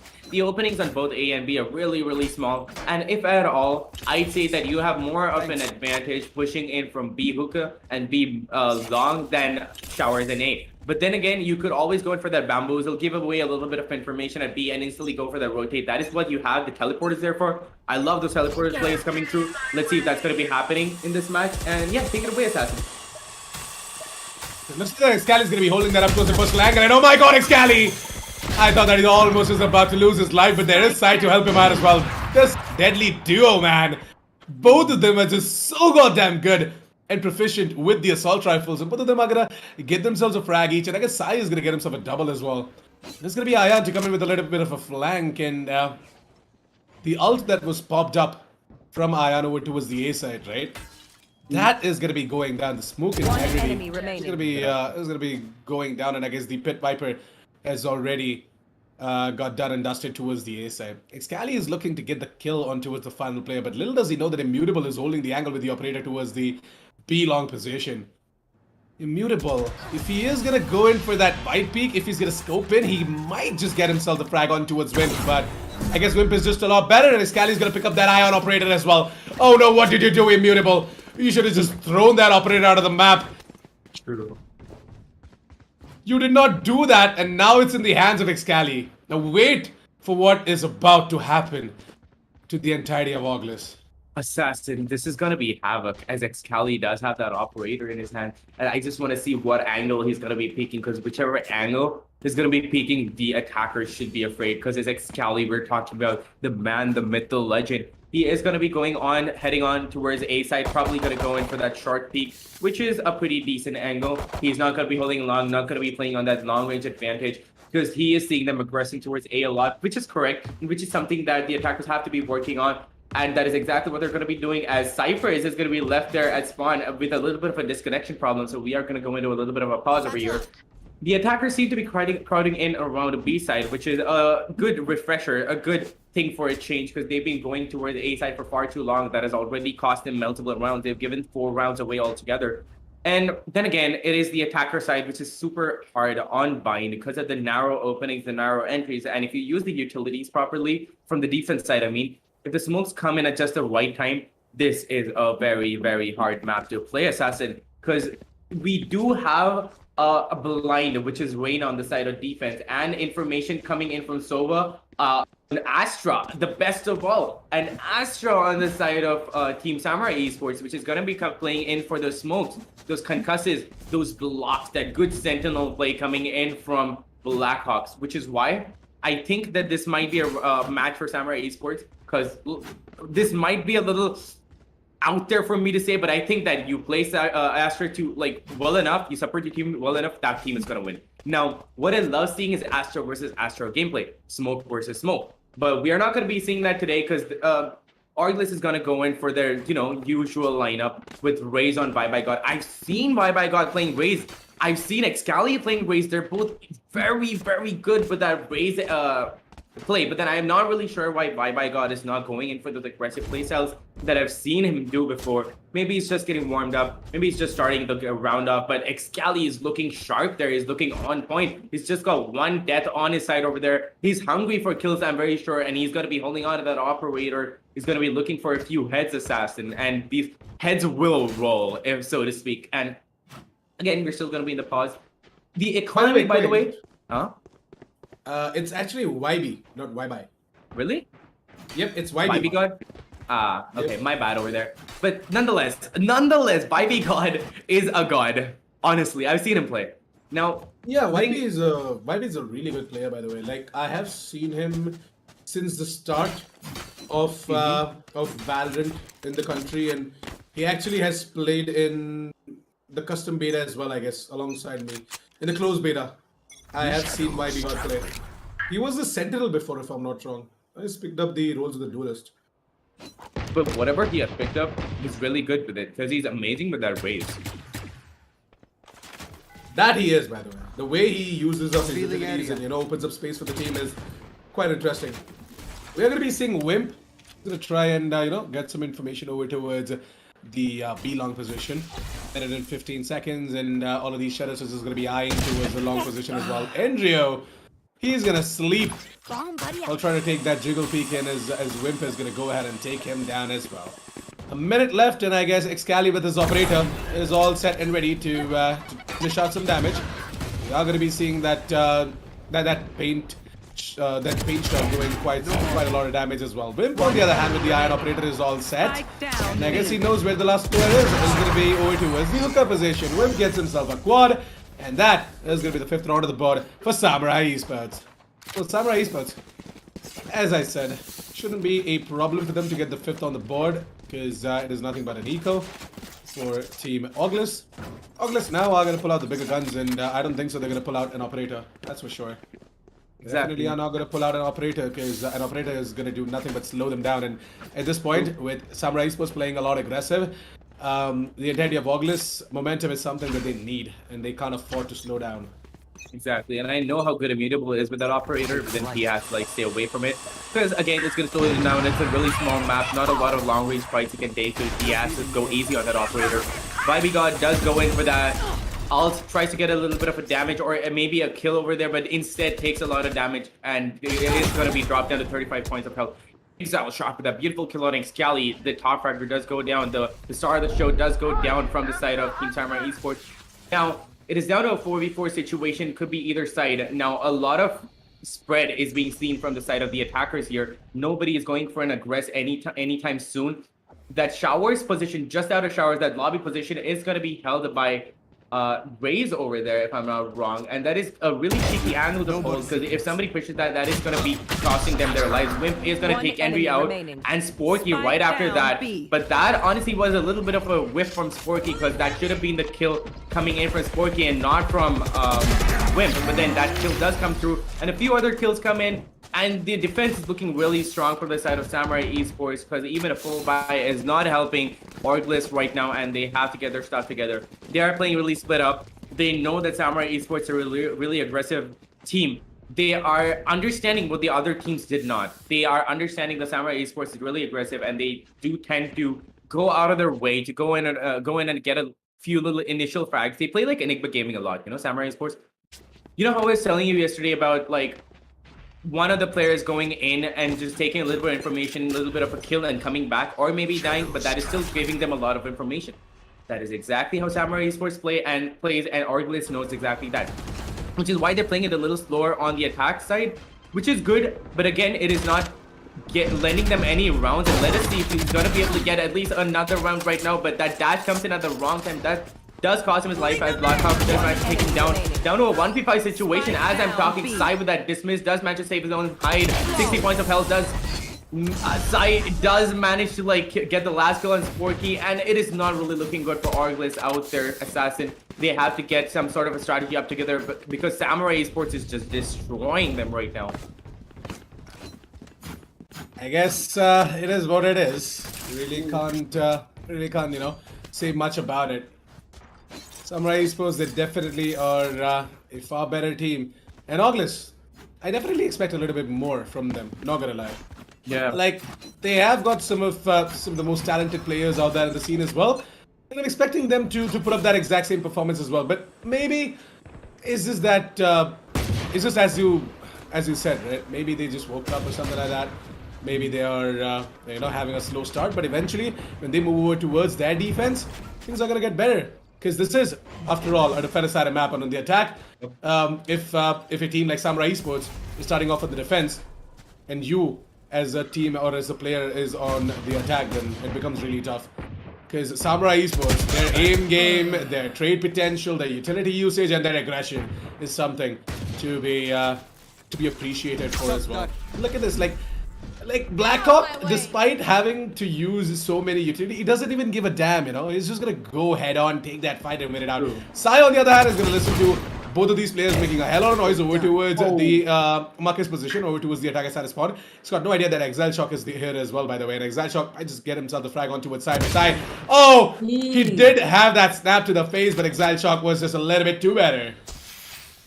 Exactly. Down to a 2v4 situation, Assassin. It is again not looking good for Team ORGLESS 30 right now. seconds Honestly, I think that if they at least have 4 rounds on the board for them, this might be player good. standing. Like, it gives them a little bit of a confidence boost, you know? If they have at least 4 rounds on their side, they can make a comeback. I've seen worse comebacks happening. I've seen people coming back from like a 10, 11-1 scenario and everything. I've seen that happening. Miracles do happen. But then again, 8-4 is a good sweet spot. I have seen people coming back far more often from an 8-4. Whenever an 8-4 happens, I honestly always expect a comeback coming in for the team's 4 points on the board. But this is the 8th round onto the board for Samurai Esports, and if ORGLESS is not going to be getting any more rounds right now, it is going to be looking really hard for them. And Wimp is going to go in for that lineup. I thought it was going to go in for that lineup, but no, it's just going to go in for a regular old recon dart there, trying to get a little bit of information. Meanwhile, ORGLESS is going to be aggressing towards A side. Beautiful Viper wall coming in from over there. I mean, no, I'm sorry, the Astra smoke, the Nebula coming in from the side of Team Samurai Esports over there. That was a really good one-way smoke, giving him a little bit of information. But the Viper walls just completely blocks up any sort of information, so that isn't really to their advantage. That one-way smoke was better. And you just managed to land the first kill like Stanley, and Sai over there taking bye-bye. Got down to a 4v3 situation, multiple frags going out, and everybody's on to site already. But the positions have been given out, and one teleporter has already been taken. They will get taken out as Exile Shock does turn around to like take the fight with Ayan. If he's gonna be able to take that frag, this is gonna be in their advantage. Down to a 2v2 situation. They could still pull this off, and the bomb plant has gone down.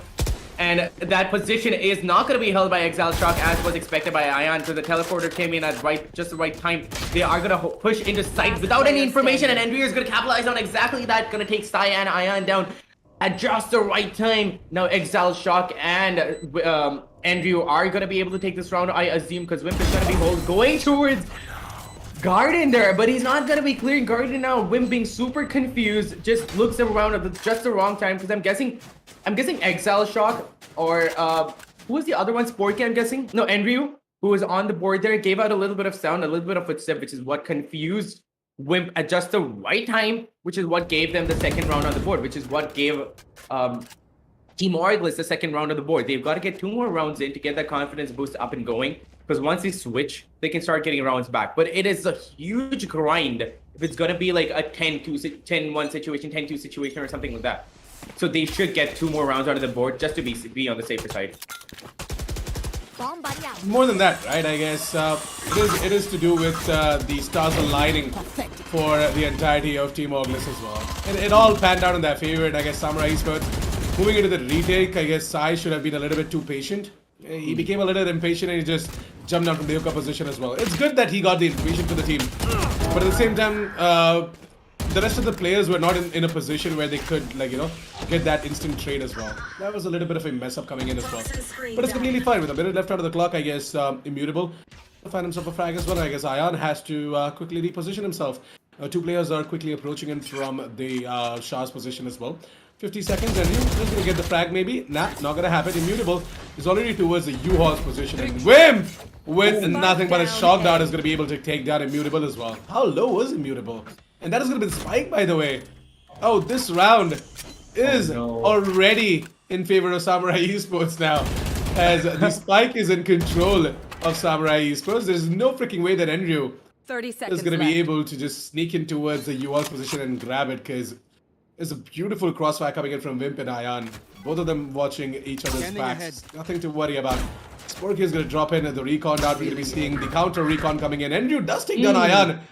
And unfortunately, there's going to be a Wimp to try and get the frag on towards Sporky all by himself, because Excali is busy taking down Andrew, in which he's going to succeed. And I guess Wimp is not going to fail as well.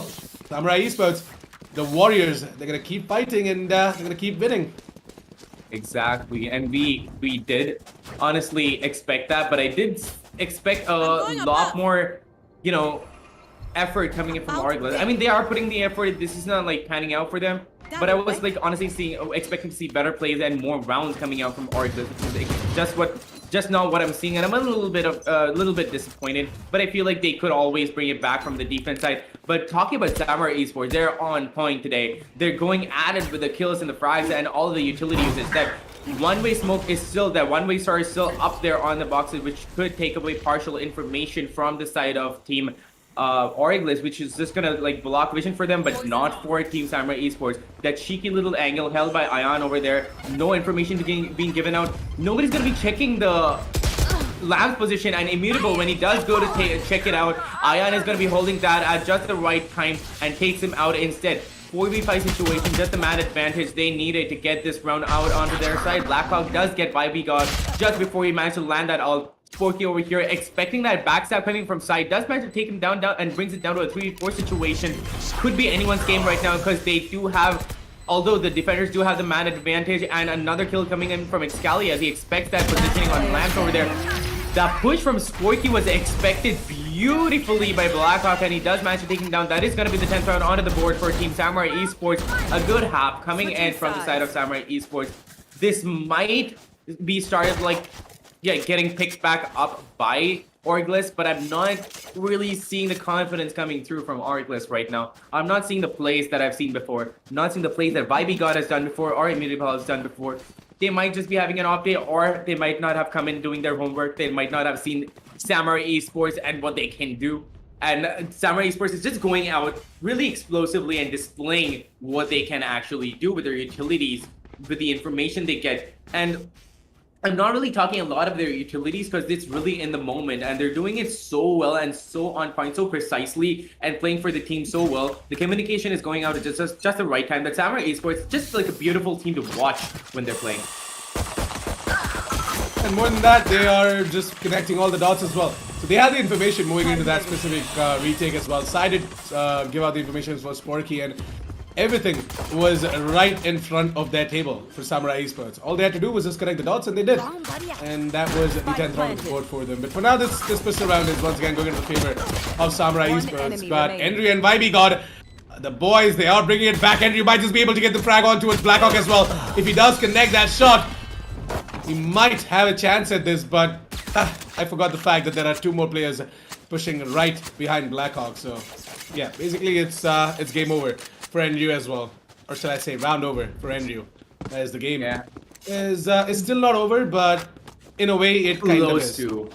I mean, 11-2, man. Like, it's gonna take a mammoth task for Team ORGLESS to bring it back. True. I don't really think that Team ORGLESS is going to be able to bring it back. I think this is going into the hands of CMR Esports and their superior experience in this entire matter. Because we are seeing that beautiful communication coming in from Samurai Esports and the beautiful, like, utility usage and how the entire team is working around that. Like, look at Excali over there, going very solo, very aggressive, but at the same time, that gave out enough information to the team to know that there are going to be 2 down. Puka, just like that information is enough for the team to capitalize on. And look at those instant frags coming out from Samurai Esports. Samurai Esports just being the better players are going to take down instant frags. It's such a quick round coming in from Samurai Esports. They are not letting ORGLESS breathe, and they're just going at it today. Samurai Esports today is just gonna be like, you know what? We know we're aggressive, but right now we're gonna show you exactly what we're made of, exactly how we play professionally, and that's exactly what they're gonna show us. They're gonna show us how well they use their utility, how they get their information, and Excali over there is that information. Honestly, he's both the firepower and the information without it.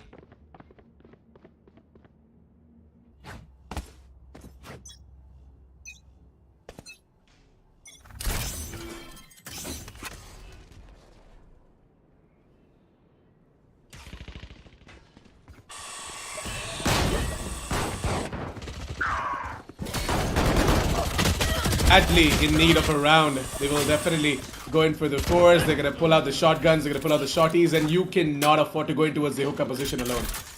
But it's okay. In the end, everything worked out in the favor of Samurai Esports, so I don't mind. But at the same time, I would mind if Blackhawk is gonna go ahead and get himself a double with that judge. Not gonna happen. So thank you for that. Sporky, gonna go ahead and get that frag as well. I really want ORGLESS to go ahead and, you know, keep fighting for the 3rd round of the board and take this fight in towards, well, I don't know, something like an overtime or something like that. Yeah, But keep the it chances for interesting, that, yeah, the chances for that are a lot bleak. So I guess Sai is gonna go ahead and finish it off as well. Immutable is gonna be low, and it's gonna be Sai to finish it off. Ladies and gentlemen, Attackers win. Samurai Esports are gonna be your winners of this specific matchup against ORGLESS, 13-2. As ORGLESS, it looks like that today is just not that day. Yeah, exactly. But Samurai Esports did have a lot of fun going at it with the entire gameplay. What I was going on about, and while I was cut off midway, is how beautifully Excali plays and what we get to see when Excali is playing on the board. Like, he is both the firepower and the entire information, the eyes and the firepower of the entire team. He goes in alone, he goes in solo, gets in a little bit of a sneak preview from whoever is there on the board, you know, like whoever is there near him. He gets a little bit of a sneak preview with that boombot, gets that information, gets the kills on top of that, and even if he doesn't, that information that goes out to his team, Samurai Esports is a beautifully well put together team who works off of information that they're getting from each other and uses it to their advantage, and honestly brings the entire round together. This is why Samurai Esports is exactly what they are, and this is why they just deserve to win this match over, because their team coordination, synergy, and everything is so on point that you cannot beat Samurai Esports. They're showing their prowess in the game of Valorant over here in this game. In other games, Excali just has like a frag game and he just goes really chill and he just goes around the map, just like using satchel after satchel, just flying around the map and just getting kill after kill. But this time, I was like, you know what? I'm gonna sit down, I'm gonna play for the team. I'm gonna give a little bit of information, gonna help my team play around with that, and that is exactly what he did, and exactly why Samurai Esports won, and exactly why they deserve to win. That's true, though. I mean, you know what? We are going to quickly jump into the highlights as well. Let's take a look at what exactly happened in the game, and we're going to see how Samurai Esports went ahead and got themselves the match against ORGLESS as well. It is pretty self-explanatory, but at the same time,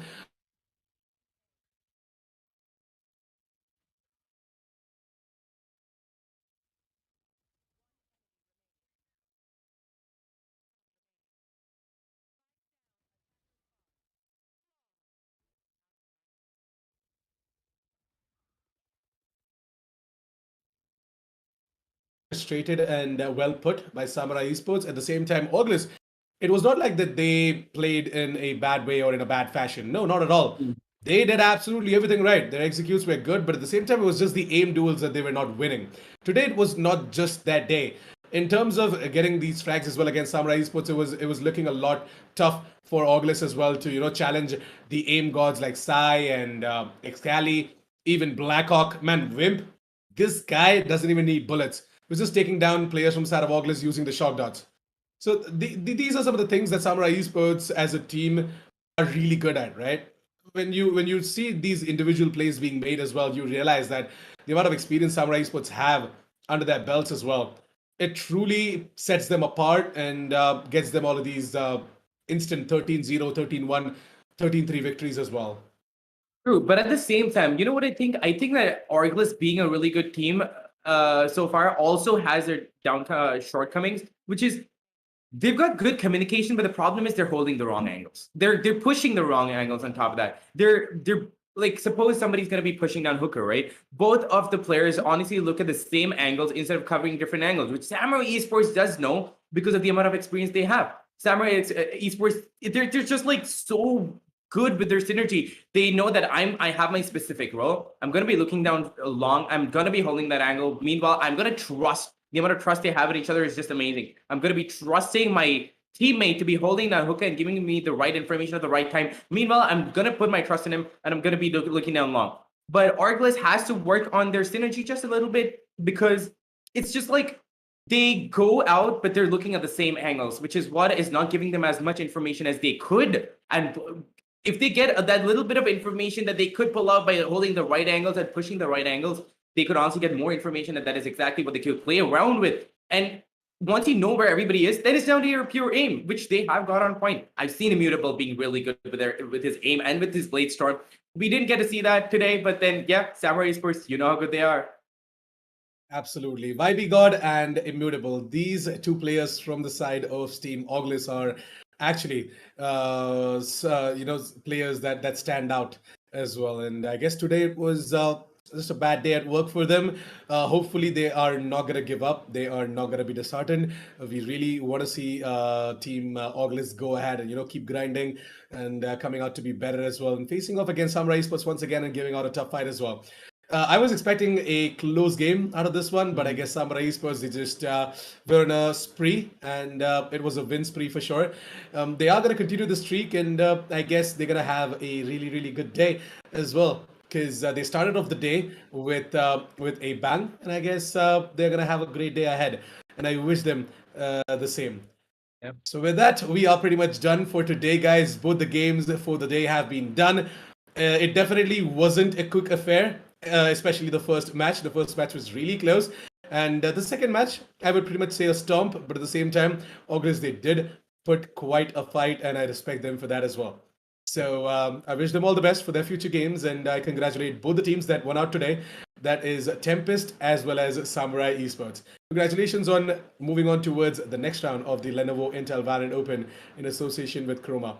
A huge shout out to our sponsors, by the way, Lenovo, Intel, and Croma, for making the Lenovo Intel Valorant Open possible. Please do check them out using the link down in the description below. That's the Croma website link. You guys can check out some of the best deals on the Legion gaming notebooks powered by the Intel Core i7 processors. Those things are something entirely else, guys. Trust me, those things are behemoths. They're monsters, and they're going to give you so much performance that you can stay at the top of your game. And maybe get that Radiant rank or even Immortal as well. You never know. Performance, it definitely makes you a beast yourself and gives you that power as well to unleash the beast within yourself. So please do check out the Legion Gaming Notebooks. Some of the best deals going on at your nearby Croma stores or using the Croma website link down in the description below. Check us customers out as well. It's going to be @officialassassin47 for me on Instagram, @Quaint on Instagram for him. If you guys love what we do and support us as well. With that, thank you so much for tuning in today. We're going to be seeing you guys tomorrow with more and more Valorant action at the same time, 12 p.m. at the Esports Club's YouTube channel. Don't forget to subscribe and hit that bell notification icon as well. And I'm going to be seeing you guys tomorrow with Quaint. See you guys. Bye-bye. Have a great day. Bye.